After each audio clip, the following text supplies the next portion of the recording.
Hello, thank you for joining us today for our Master of Science in Research Design and Analysis information session. We are thrilled you're here because if you're here, it means you're thinking about that next step in your career.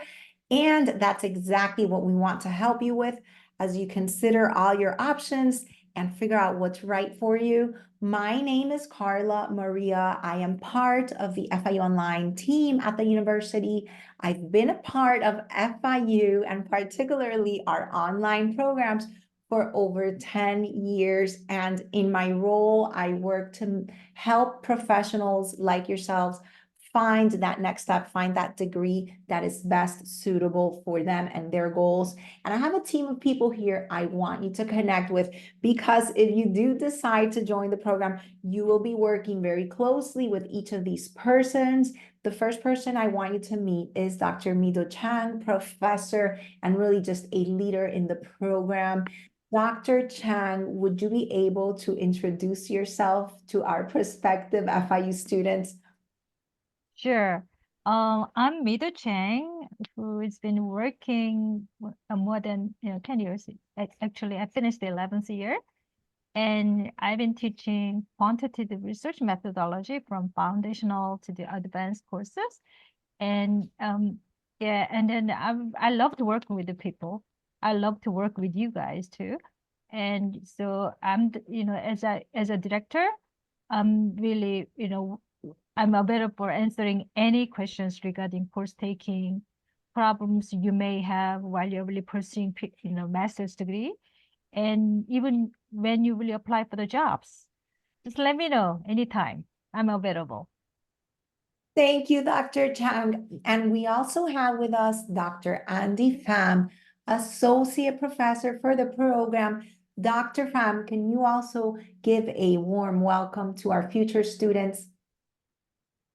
Certainly. Good afternoon, good evening, everyone. My name is Andy Pham. I am faculty and director of our school psychology program, but I also teach a course within the online RDA program. One of the courses I teach is called Measurement and Evaluation Education. So I go over topics related to measurement and research, various evaluation approaches, research design, methods of data collection, going over measurement error, test bias, all that fun stuff. So I look forward to meeting with you and feel free to ask questions. So welcome. Thank you, Dr. Pham. And we also have with us Dr. Yushi Q, Clinical Assistant Professor for the program. Dr. Q, would you also say hello to our future students? Sure. Hi, everyone. Thank you for being here, and thank you for your interest in our program and also being here in this information session. My name is Yushi Q. I'm a clinical assistant professor of research methodology with expertise and a research focus on psychometrics and latent variable modeling. So in this program, I teach courses on statistics and also applied measurement. Yeah, I look forward to learning with you all. Thank you for being here. Thank you, Dr. Q. And we also have with us Dr. Tiberio Garza, Assistant Professor for the program. Dr. Garza, would you also say hello to our future FIU Panther students? Yes, hello everyone. It's good to see so many people. And so my background's in educational psychology, and so courses you'll run into with me is just related to statistics and evaluation.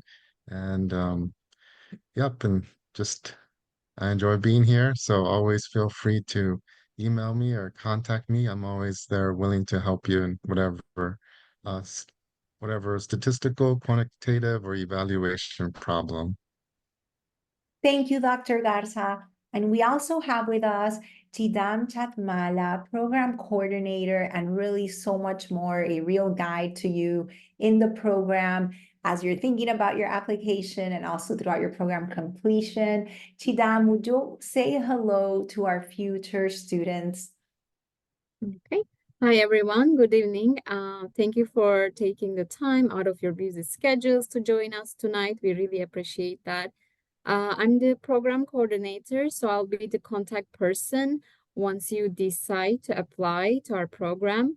I'll be in touch with you and you will let me know you have applied to the program, and I will keep track of your file. And then when it's ready, my job is to send it to Dr.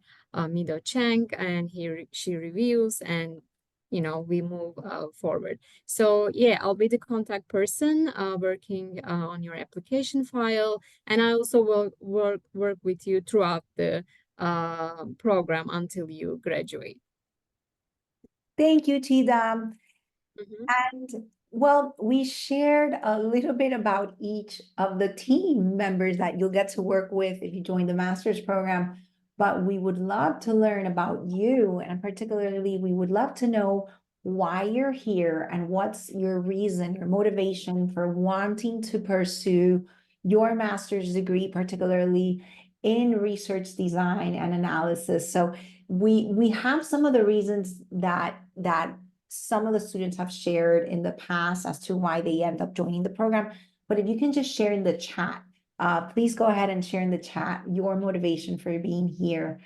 And in the meantime, let me ask our group of professors, what are some of the reasons you have heard as to why students end up joining this particular master's program?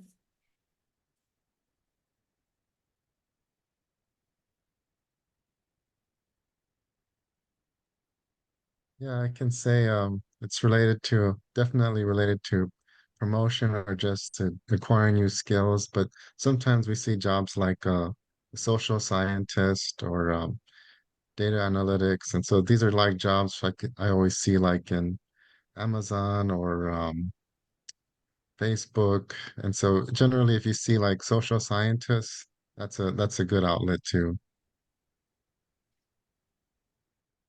Thank you, Yeah. Dr. Garza. Oh, Yeah, no, just to add to what Dr. Garza mentioned, for some individuals, particularly if they're in their current positions, they want to have a better understanding of analyzing data. So it could be, even though a lot of our courses may be related to education, a lot of the principles and information that you'll learn can also apply to industry, government, public, private sectors, community agencies. So it's a matter of how to collect, analyze, interpret, and disseminate information in order to make meaningful decisions. So I think some of our students are benefit from understanding how to do that. Mhm. Yeah, and just like Pamela saying, yeah, definitely related to evaluation. I know there's a lot of industry, as Andy mentioned, as well as just nonprofits that are always just looking to increase their evaluation capacity. And also, I piggyback on the two faculty's comment. And according to U.S. Bureau of Labor Statistics, and they really anticipate 35% of growth in the really need of data analysis over next 10 years. So it is really, the growth is more than 5 times larger than any average of all occupations. So this is a really, when students really obtain the skills and knowledge, they have a really marketable degree. So, to really help the really student equipped with the really tools and, the knowledge, and then it's gonna be really, really great, support. That's my motivation to really open up this really degree. Thank you each for sharing your reasons.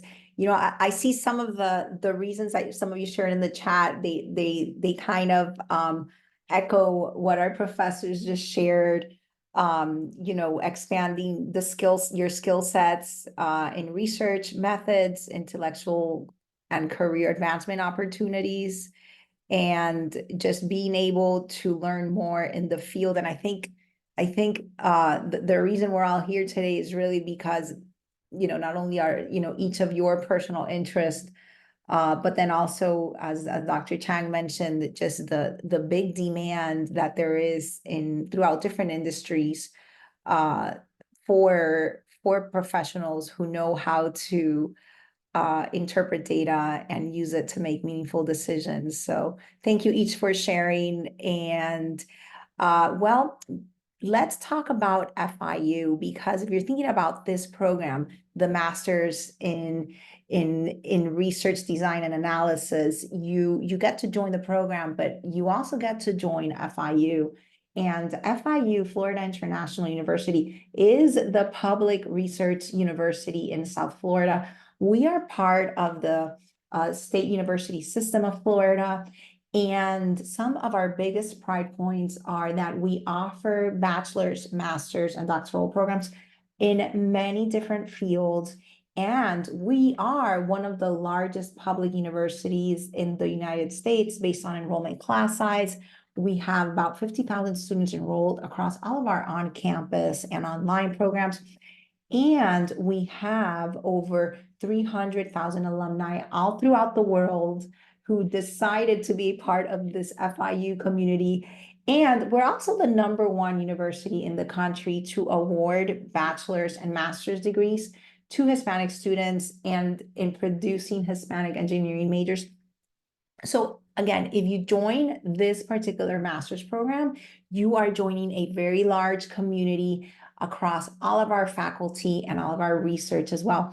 And I also want to share that from the very beginning, since FIU was created, we have always catered to students who are just very busy and juggling very many different things.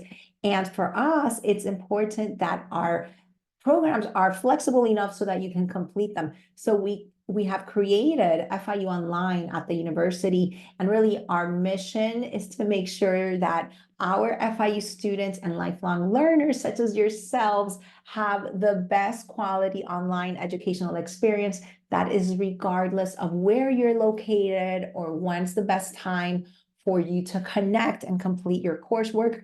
And here are some of our additional pride points when it comes to online education and the online student experience. We are the #1 university to have Quality Matters certification. What that basically means is that our programs, our courses are effective in making sure that our students are learning and engaged in an online environment. So we've been doing this for over 25 years. We've been offering online programs and courses for students in over 25 years. And throughout all that time, today we offer over 120 programs, which our students can complete fully online. So again, you're joining this master's program. It is a 100% online master's program, but I have to tell you that we're going to be right there with you every step of the way. You're never going to feel alone between all of the support services in the online program and between all of your professors. And here's the information related to this master's program and the reason why we're all here today. So the Master of Science in Research Design and Analysis, you can complete it in 12 months. It consists of 10 courses or 30 credits, and the tuition for all of those 10 courses is $17,700. And the courses are blended between the mini terms and full terms. So what that means is that some of your courses are going to be 7 or 8 weeks long, and then some of them are going to be 16 weeks long. And that's going to allow you to facilitate the completion process throughout those 12-month period. And right now we are accepting applications for our January 2025 start. So that is that's still far away, but it'll come around before we know it. And the application deadline for that January 2025 start is October 1st, 2024. So again, it's a 12-month program. You begin in January and then you complete the program and graduate December 2025.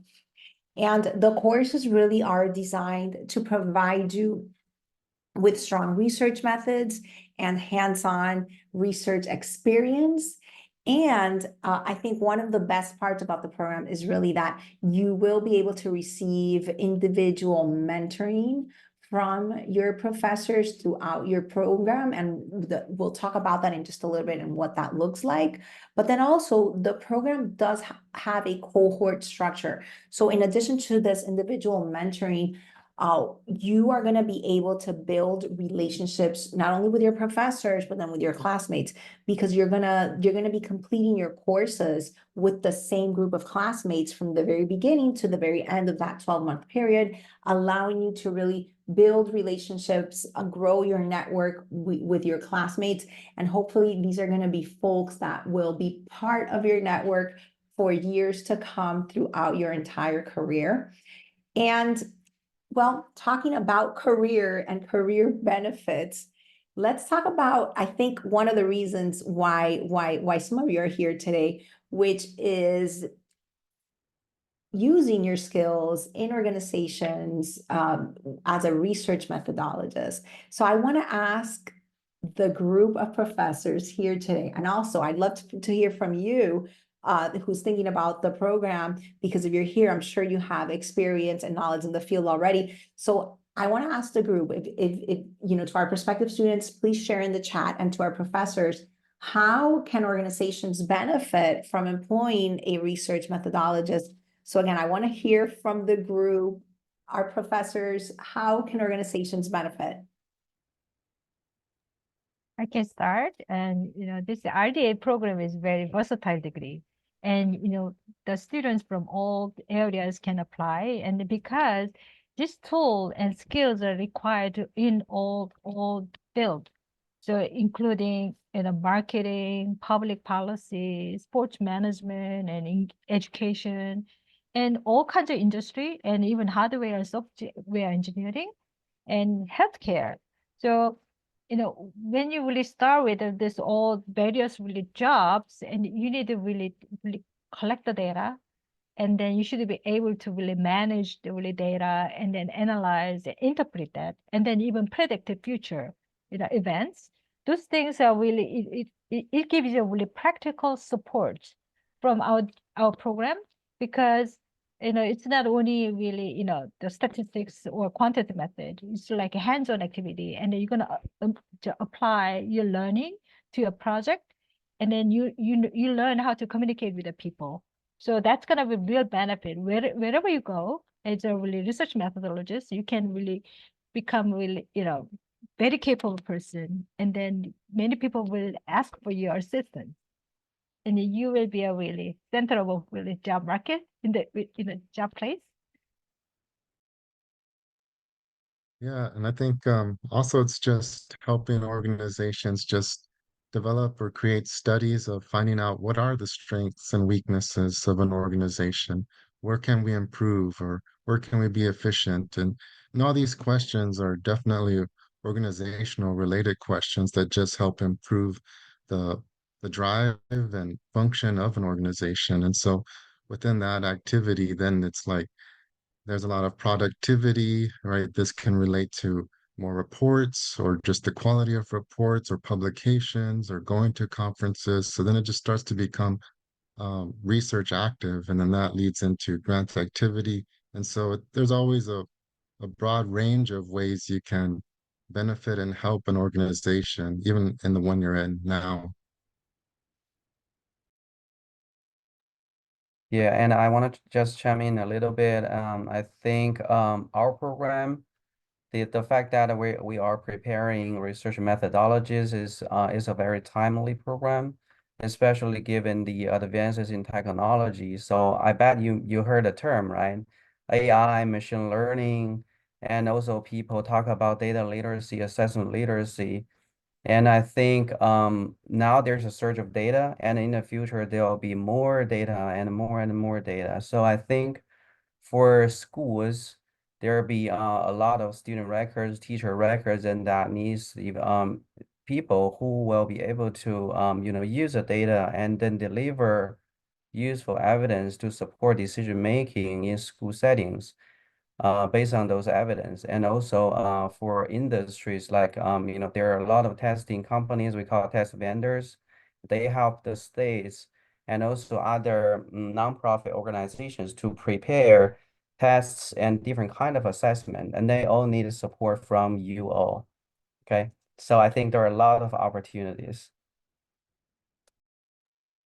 And I'll just piggyback to what Dr. Q mentioned, since a lot of my work has been more school and clinical settings. And Dr. Q is very accurate. A lot of whether teachers, educators, and professionals are using like evidence-based practices. So using or understanding whether certain programs, whether it's certain academic programs, social skills, violence prevention, how do we determine whether those are effective, right? So for certain groups of students or school or district-wide, so there's a huge benefit to having that expertise to understand and analyze data and within K-12 settings. And I've had a few students who were employed in the higher ed trying to understand more about ways to make their program more effective. So whether it's admissions or improving outcomes of their students. So there's a lot of applications within school settings and higher education. Thank you each for sharing. And thanks to our professors and thanks to our prospective students. Some of you shared that you're already working in the clinical setting. So I think, based on what you each shared and on the takeaways, it looks like regardless of the industry, really, organizations can truly benefit from our future students graduating from the program and helping them make useful decisions through data. And well, I guess let's talk about the program's courses, because we're talking about how equipping our future students with the tools needed so that they can help organizations make meaningful decisions with data. But let's talk about how we make that happen. So here's the list of courses, and I want to invite each of our professors to talk about each of the courses that you teach, and share with our prospective students what they can expect from each of your courses. So I guess let's start off with Dr. Chang, to talk to us about your courses. Yeah, and before I really introduce my course, and this course is this whole program is designed from the foundational one to the really advanced. So if you follow through the really course one by one, you learn smoothly all the really advanced skills in the end. So the student who doesn't have a really statistical knowledge, we can start, because it start with a really design and simple and very hands-on activities way. So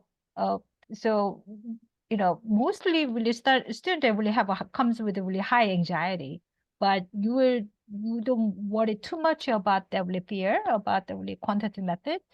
But the first course I'm gonna start. So that's the Introduction to Educational Research, which is EDF 5481, and then this one is really dealing with the design. How you gonna really start off your really research, and then how you gonna really make really design the course, how you collect the data, and then you would ending up with how you really produce the really outcome.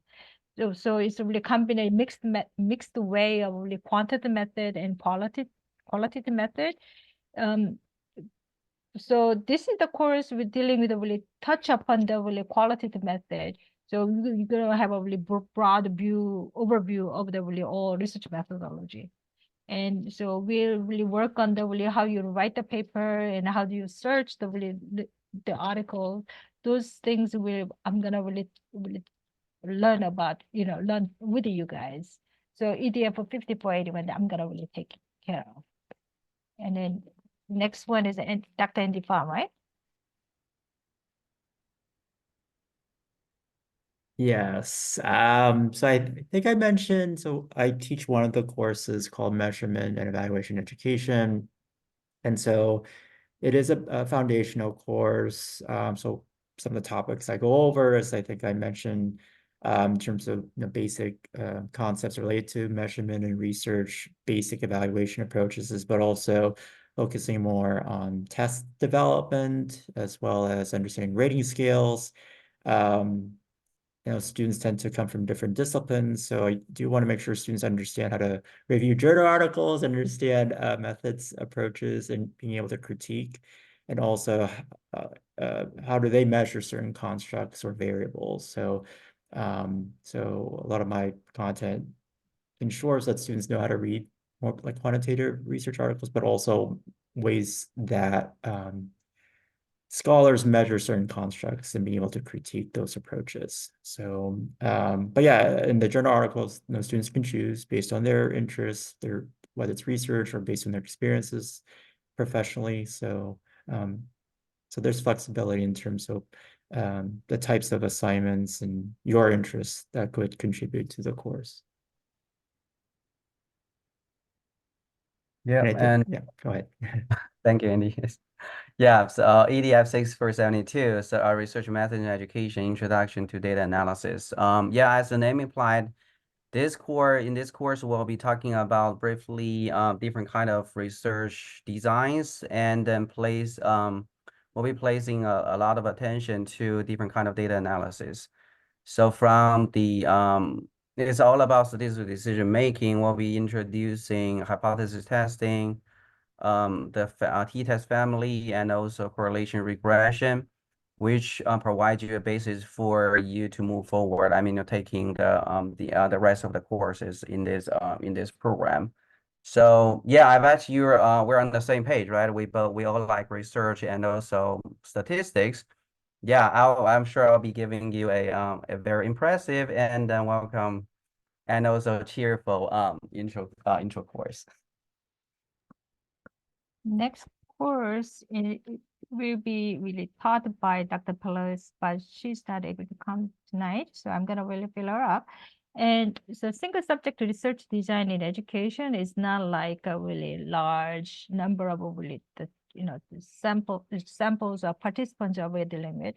It is like a following through one person or really a few people follow through, and then really collect the data and then see the outcome, analyze and predict, their really behavior or, all kinds of, outcomes. And then another course, another research practicum in education. We really at the beginning, we start with only one course, but we divide it up to really 3 semesters. So, from the beginning, we practicing the research topic your own.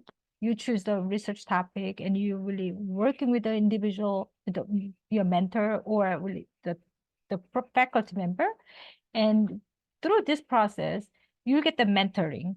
And then you really learn how to really navigate the really research topics, and you narrow down your topic and then really come up with a really publishable paper, So from the beginning, we start with the really research questions and little design, those things. And then the research practicum in education is really, we assign only 1 credit hours.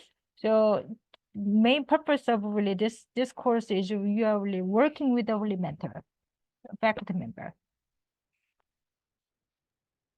Yeah, that's the research practicum is really where you get to just start applying all the things you're learning. And so it's just carried throughout the different semesters. But you'll see me usually you see me semester 2, summer A, and that will be introduction of program evaluation and education. And in this one, um, you become more like an evaluator and just using evaluation methods, so that it incorporates the idea of logic models and then setting up benchmarks and indicators to measure effectiveness. And so in this course, um, my task and goal is, or an objective is, just trying to help individuals learn the practice of being an evaluator.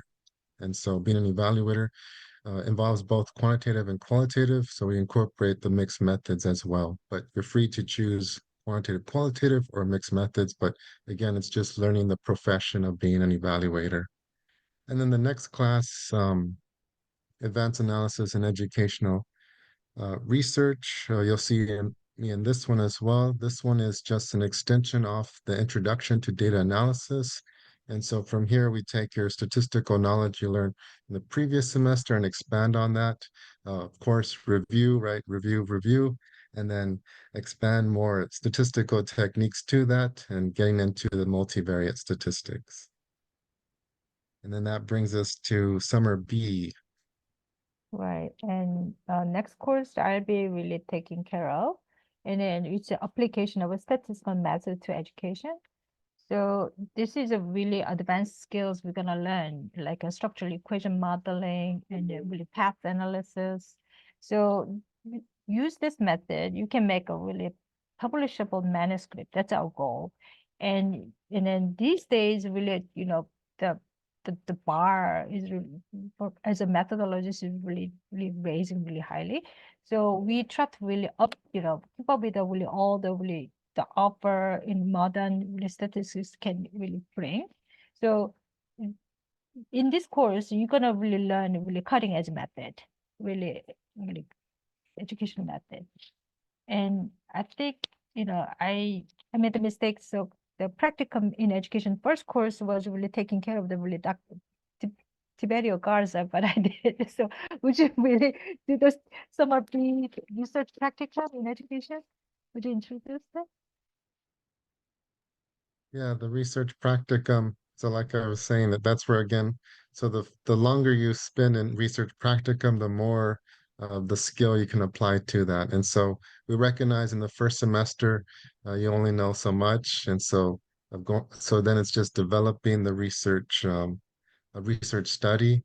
And then in some second semester, now you know a little bit more, especially some evaluation, some more statistics. So now it's incorporating more of that aspect within your study. And then finally in semester three, the culmination of that research practicum. So just picking up on the last final courses, then in that process, we bring that whole research process together. And so it may feel like it's a long process, but it's like a process you're doing step by step per semester to develop an actual research study. But this is helping you become an independent researcher. So that way, when you're working with the organizations or an industry, right, you already have experience of becoming an independent researcher. But then the next class you'll see is semester 3, fall A, application of measurement and assessment and educational research. Yeah, then yeah. Good to see you again. So yeah, and then welcome to semester 3. And then in this course, EDF 6482, we will move slightly from pure statistics to measurement field. And then in this course, we'll begin by by talking about the classic test theory, which is very widely used, and still nowadays people use it as a preliminary way to check item qualities. And then after that, I will talk about item response theory and also how to use item level data to psychometrically evaluate the item characteristics. So to make sure that the data that we collected out of the instruments are sound, so that we're able to support our statistical decisions, inferences, and also evaluation, right?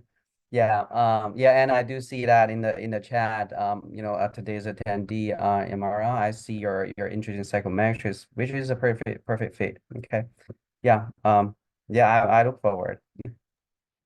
Yeah, and then you'll see me in Fall B, Introduction to Statistical Software and Education.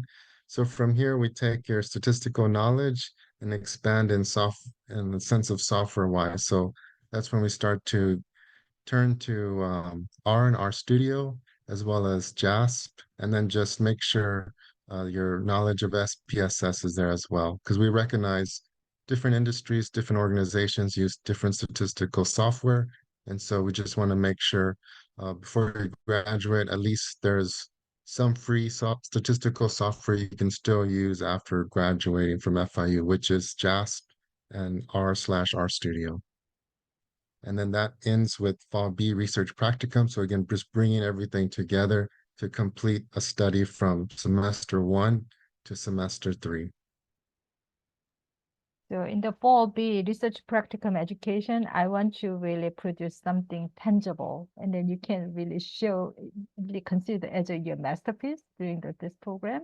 So come up with something really the masterpiece you can be proud of. Okay? And then that's gonna be really our that the reporting really project to our system, FIU system. So we are developing from the first semester to the end with step by step.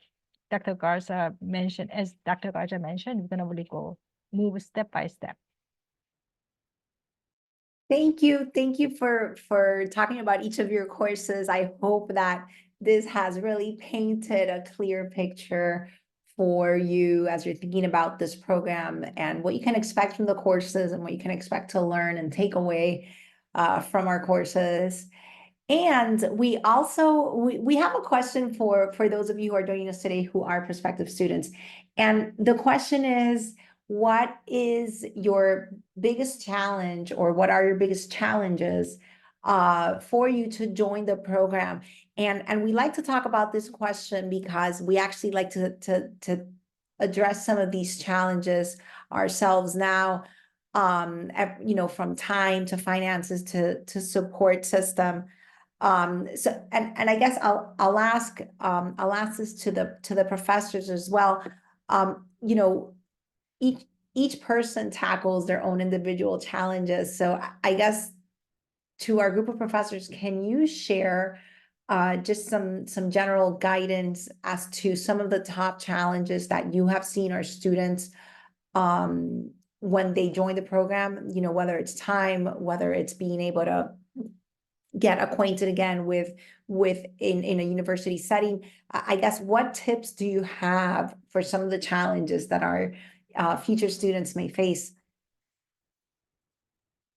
I can start with we talk about the requirements for admission.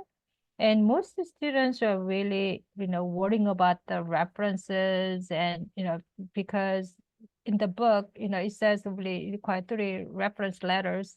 But, you know, I know that really it's not easy particularly when you're really away from the really academia for a while. It's kind of, it's really hard to contact the really professors and or, you know, your supervisors like that. So really, you know, ideally it's we are recommending 3 letters, but it's okay to come up with 1 or 2 letters. And then let's, you know, if you have some struggle, please contact me. And then don't get bogged down with the uncontrollable factors to really pursue your degree. And the second is that, you know, your statements really, we are not really asking really big future, really ambitious statement. We are really asking you to like a background information about you. And then, you know, what is your plan when you finish your really degree? And then you can really talk about really casually. You may informally, you can start with your, you know, statement.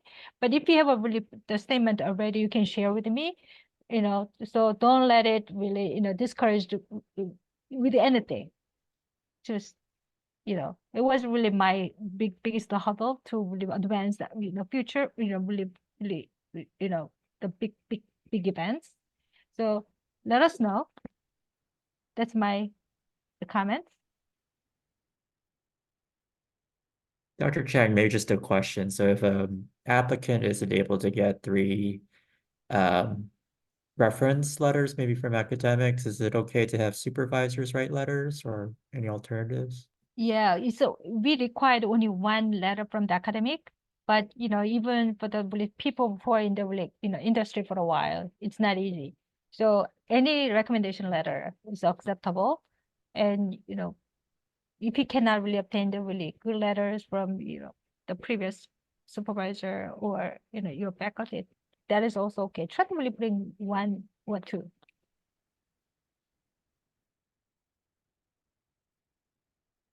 I think one aspect is just the online environment, but I think we do a pretty good job of just sending out announcements, reminding people what's due and what's coming up. And so we're trying to take care of the idea of just time and time management.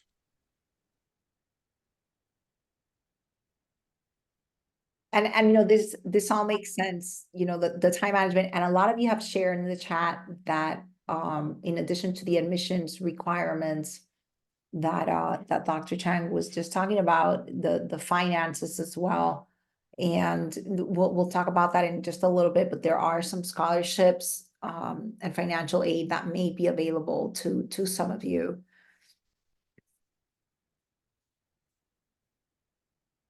And then 2 of you have shared just being able to balance working full-time and school. So maybe we can talk about that as well. One of you asked in the chat if if the program can be completed in a part-time basis. So again, we're here to try and help you navigate these challenges, because we know that this is a big decision for you, and we want to be here to support you throughout the process. And I guess while we're on that question, are students able to complete the program in a part-time basis? This is a cohort model, so we have to really from the beginning to the end.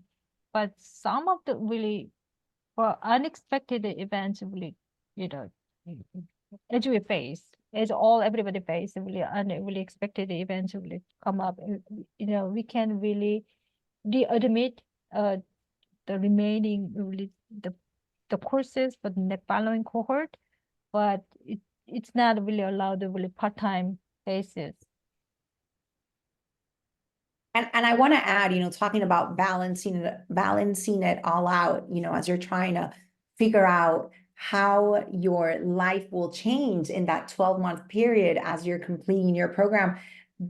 I encourage you to reach out to your support system, whether those are your coworkers, your colleagues, your friends, your family, your neighbors, and talk to them about this decision that you're thinking about, and how they can also help you throughout that 12-month period as you're getting ready to complete additional professional development for yourself. And also, when it comes to those admissions requirements, I also want to share that I have learned recently that some of our students coming into our programs, that it's taking them actually a few years to submit that application into their master's program. And the reason being, it's not always that they don't meet the requirements, it's that they think that they won't be able to join the program, that they won't be admitted. So they're suffering from imposter syndrome. And I just encourage you to reach out to us, work with us. We are here to help you figure out if this is the program for you, and we want to work with you. So if you're having doubts about whether you'll get into the program, or if you're having any difficulty in figuring out how to satisfy all the admissions requirements, just reach out to us. We're only an email or a phone call away, and we'd love to work with you one-on-one. So thank you to each of our professors, and thank you for each of you for sharing your challenges. And well, you had mentioned that finances is a big part of those challenges for many of you. And I also want to share that this program does have some limited scholarships available for a limited number of students who are starting the program in January 2025 through FIU Online. And there's 3 different scholarship opportunities. There's our corporate and community scholarship opportunity. It's a $2,000 award, and it's for employees or members of organizations making an impact in communities and industries. So if you are part of a professional group or through your employer, if you're working on something or your organization is working on something that is impactful on a community or in your industry, we want you to apply to this scholarship. We also have our Academic Merit Scholarship. It's also a $2,000 award for students with high GPAs from your undergraduate. So if you have a high GPA, please apply to the scholarship. This is another resource for you. And we have our Get Started Scholarship. It's a $1,000 award for students facing a hardship. So if you're facing a hardship, please also apply to the scholarship. These scholarships, they're not guaranteed to every single student because they are limited. And one of some of the feedback that I hear from prospective students is that they are discouraged from applying to the scholarships because they may not necessarily be selected as a winner for the scholarship. But I want to say that over the past 3 years, we have awarded over $200,000 to over 100 students. So these are resources available to you, and I highly encourage you to apply. And there's the process for applying to these scholarships is to first apply to the program, and then to apply to the scholarships through this website that you see at the bottom of your screen, fiu.academicworks.com. That website is actually FIU's scholarship portal, And on that website, you're gonna find many other scholarship listings. I encourage you to look through all of those listings, see which scholarships you qualify for and apply for them. So again, feel free to just take a print screen of this slide. This is a great slide because if you join the program, you should definitely be applying to these scholarships before the start of your first semester so that you can take full advantage. And then also the program is eligible for federal financial aid. So if you decide to join the program, you are also eligible to apply for federal financial aid. And the way to apply is to go to studentaid.gov, or there's also an app, My Student Aid mobile app. And this is what some of you may know as the FAFSA, the free application for federal student aid. And basically, this is the federal financial aid that is available to you. At the graduate level, there's only loans available. So just keep that in mind if you're used to the undergraduate system. So just keep that in mind that these are loans, these are loans that you would have to pay back. And the FIU Federal School Code, which you will need when applying to the federal financial aid, is 009635. Absolutely every single college and university has a code, and you need this code so that the federal financial aid application sends us your information. So just take a print screen of this slide as well. Regardless, this information is on our website if you need it, but the FIU Federal School Code is 009635. And for your FAFSA application, you will need your tax return information from 2 years ago. So for the 2024 to 2025 FAFSA, you're going to need your tax returns from 2022. And for the 2025 to 2026 FAFSA, you're going to need your tax returns from 2023. The academic years or the financial years, you can think of them as starting in summer and beginning every summer. So for this particular program, you would need to apply to the FAFSA for 2 years. Now let's talk about how we can get you into the program, because we've spoken tons about the program, the courses, and some of the experiences. But let's talk about how we can get you into the program and get you started in January. Let's talk about admissions and application. Chidam, can you share with our prospective students what that process looks like? All right. So we do require a 4-year bachelor's degree with a minimum of 3.0 GPA in the last 60 hours in upper division courses and official transcripts. So if you have a degree from FIU, you don't have to request your transcript. We will be able to access those. But if you have a degree from another institution, yeah, you will have to request those transcripts. There are different ways to send your transcripts. There's like electronic, you can send them electronically. You can request your school to send the transcripts electronically, or they can send them, they can mail them. It has to be in a sealed envelope. If in addition to these, these are also required by the graduate school, 3.0 GPA and your official transcripts. You have to submit those, and then your once your GPA is calculated, the graduate school refers your application to our department.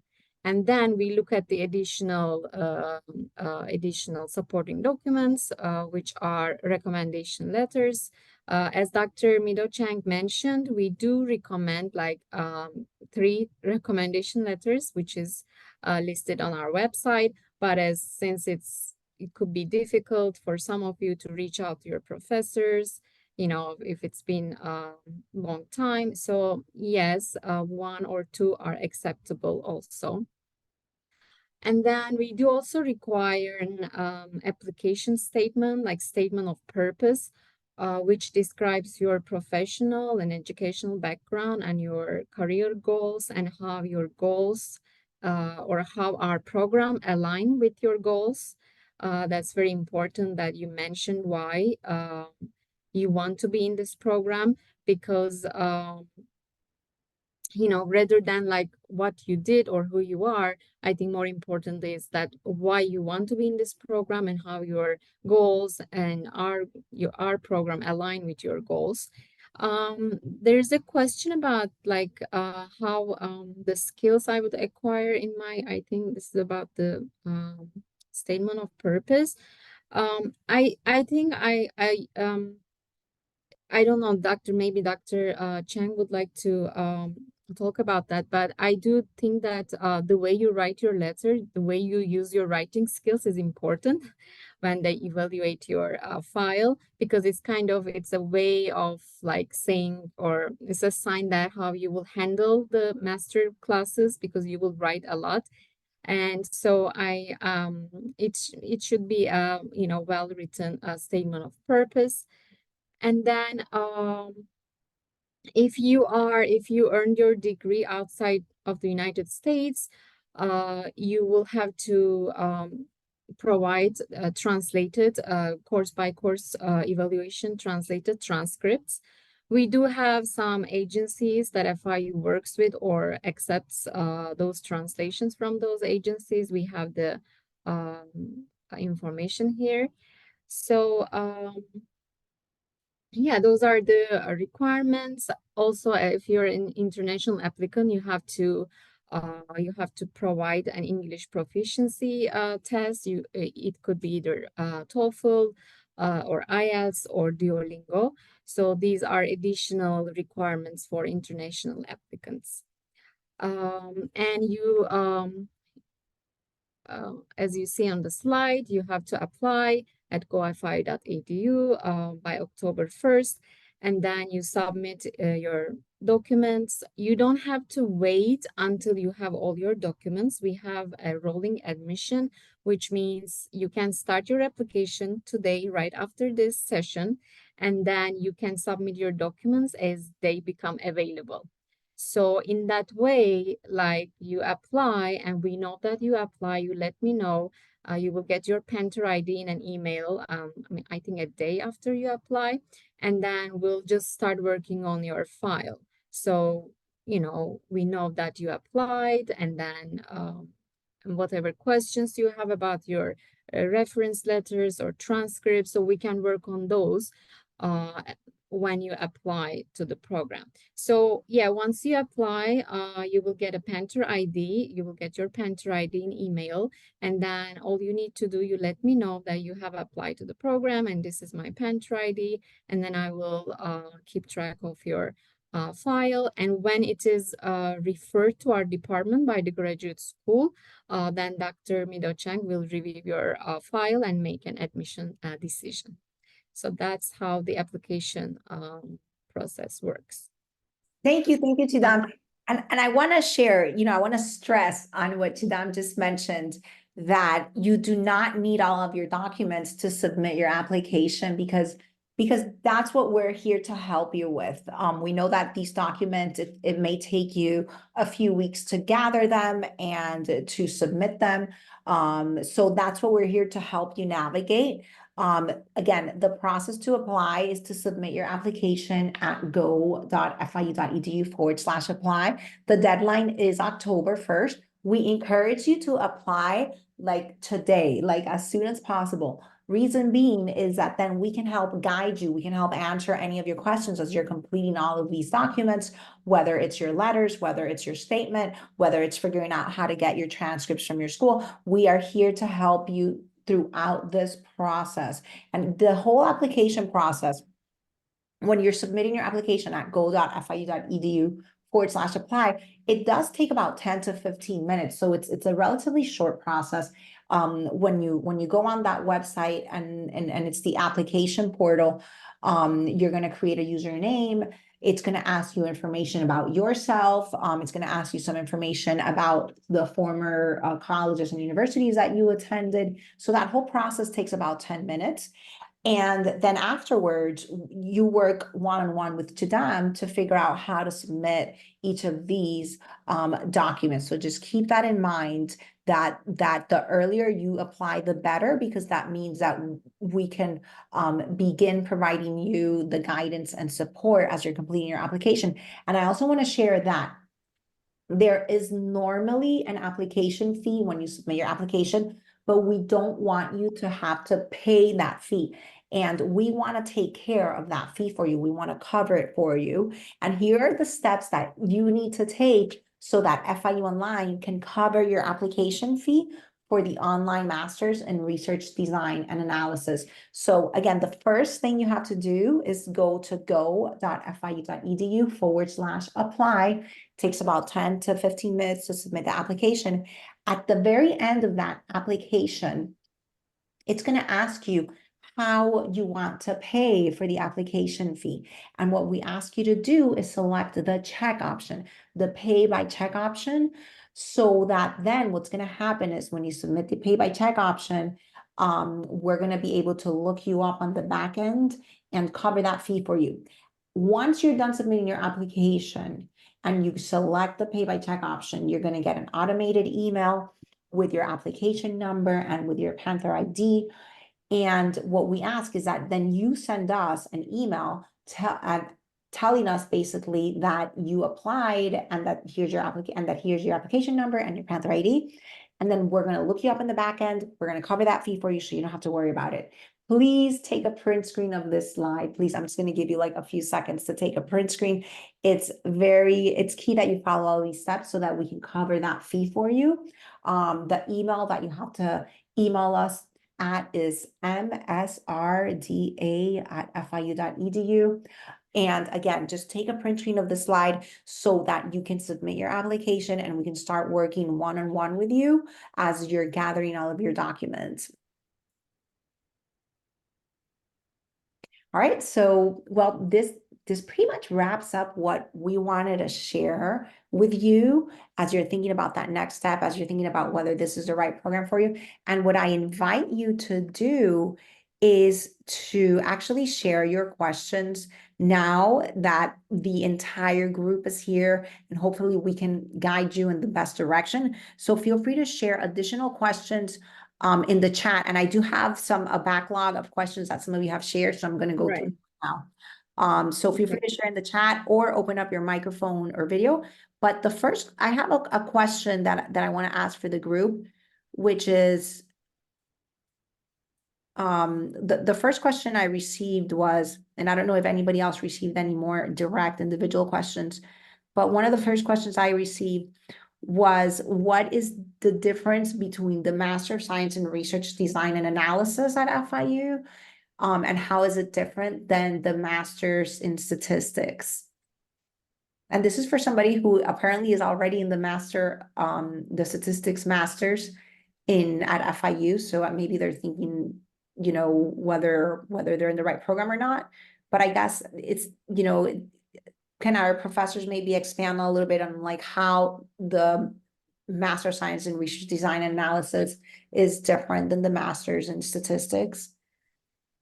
Yeah, I can start with the answer. Mostly the degree in statistics they are really emphasize theoretical backgrounds and then calculation and the process underneath really the foundation knowledge. But we are really more dealing with the empirical data and study, and then so we are more really focused on practical outcome and then how to really deal with the really practical issue and then how to analyze and how you interpret that. So it's more applied really the program.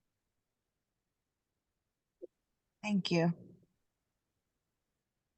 And I do want to add a little bit more because I did study in the stats department when I was in grad school, and if I recall, their courses are heavily focused on theoretical aspects of statistics, like deriving formulas, and spend a lot of time talking about the formula and how the numbers are from. I think our program is unique in the sense that we provide students with hands-on experience, not just about statistics, and also how to use statistics to solve real-world problem, like for example, evaluation, right? And that's really a masterpiece. And in that collective effort, you will be using tools to collect data and use statistical model to analyze data and also creating assessment tools as well. I think, yeah, our program is unique in terms of preparing 21st century skills for our participants.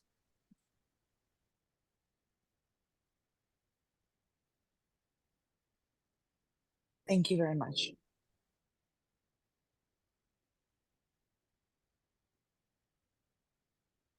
I can answer one of the questions of earlier, one of the, you know, participants really asked, how versatile is our degree? And, because we are calling them versatile because the people who has a really different backgrounds can apply and learn the skills. It's going to be applied to all areas, universal the degree. So it is like how you're going to really collect the data regardless of your area and how you analyze it, how you really apply to your field. How would you suggest really the problems in your really analysis? How you're going to really predict the outcomes. Those things will apply to in all fields. But your research question will be a little bit different, by the field. But basic skills and knowledge and concepts will apply to all different areas.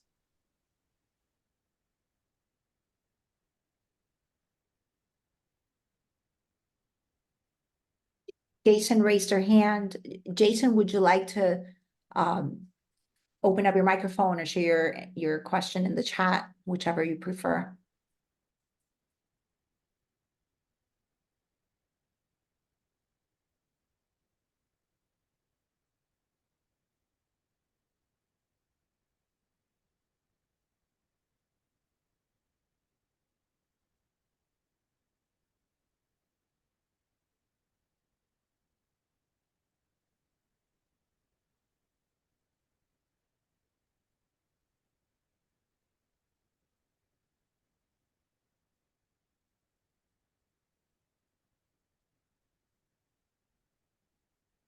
All right, so I'm having a hard time. Maybe we can't get Jason to connect.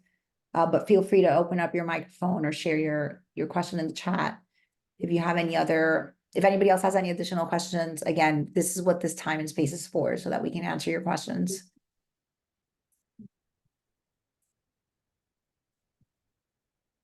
So also, Carla, I just want to say something. So since there is like different questions, different cases, so I mean, as far as I see, those things don't stop you from applying.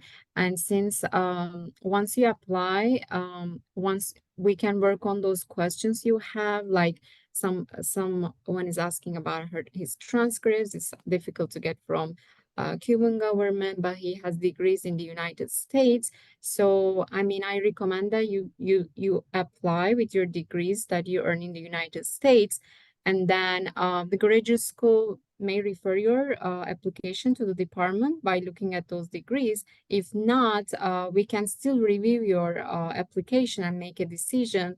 And there is like different ways to accept. There's conditional admission. There is, different ways. So you may not be fully admitted, but you can be conditionally admitted. So like there is different ways of admissions. So all you need to do, apply so that we have your file so we can work on it, start working on it.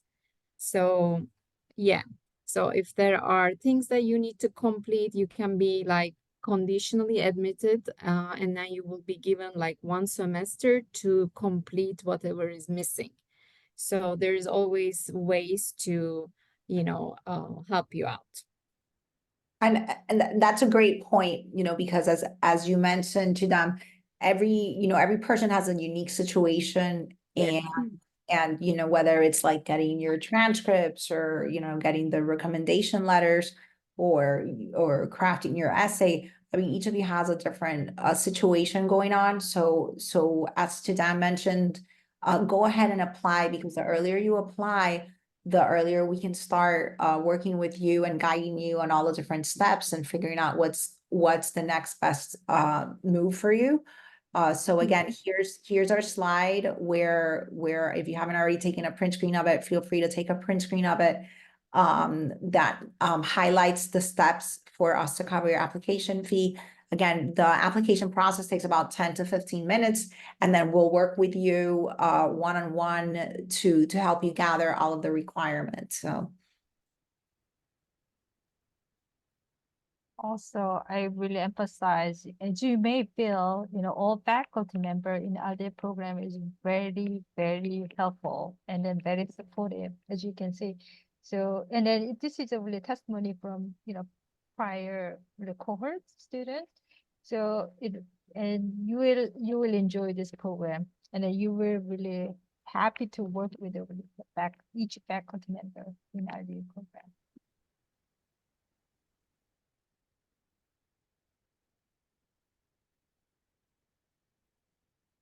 And there is another question that came in about the classes being about the online format of the classes. So basically you're not required, I just want to clarify, you are not required to connect on a specific day or a specific time to complete your course requirements.